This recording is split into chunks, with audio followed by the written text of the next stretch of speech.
Hello everyone, I am Seiko Sara Vicente, a second-year BS Criminology student at the University of the Cordilleras, and today I am going to demonstrate the 4 basic pistols operation. But before that, let's bear in mind the primary rules in gun safety, which are the first, always treat your firearm as if they were loaded. Second, always keep your firearm pointed at safe direction. Third, finger of the trigger until ready to fire. Next, be certain of your target. And last, wear appropriate eye and ear protection. So let's start. So today, the first that we were going to demonstrate is loading operation. So first, pick up your gun using your dominant hand. So right-handed ako. So I'm going to use my right hand. So always remember that the muzzle should be pointed at safe direction and finger off the trigger until ready to fire. Next, I'm going to take up my magazine. So using my index finger, I'm going to check the cartridge if the cartridge is properly inserted in the magazine before inserting it in the magazine well. So let's insert. And then, when you hear that sound or clicks, it means that the magazine is inserted properly. So next, we're going to grab the slide. So tilt it. And then, so yung muzzle dapat tutok sa safe direction. So, it is now loaded. So, before pulling the trigger, you should aim at your main target. So, hindi basta-basta na magpaputok na lang. So, that's it. This is loading operation. So, next operation is cocking. So, in cocking, it is done by pulling the hammer to put the gun under tension.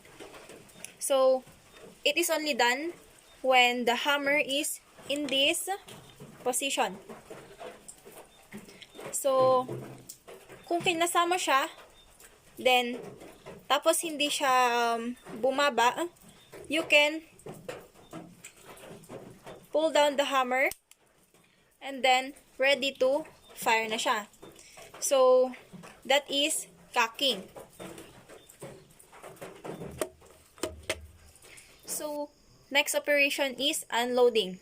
So, pick up your gun, muzzle to the safe direction, finger of the trigger. So, first, hit the magazine release button and let the magazine come out to your hand. Do not just simply drop the magazine because it might fall down to the ground. So, next, pull the slide. And then the cartridge will come out. So, always remember to remove first the magazine before pulling the slide to get rid of the ability for a new cartridge to go to the chamber. Kasi, if you pull the slide first before removing the magazine, the cartridge is still in the chamber. So, it is not yet safe. So, that's it. So, next is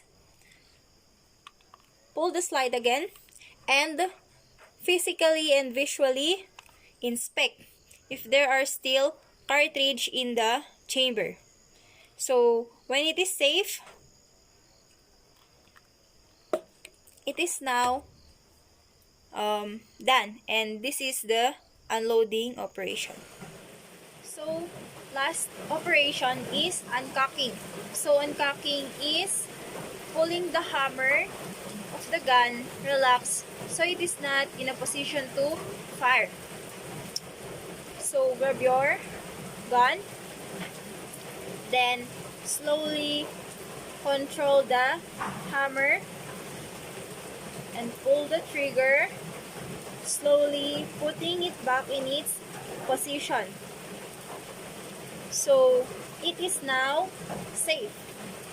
So this is it, uncocking.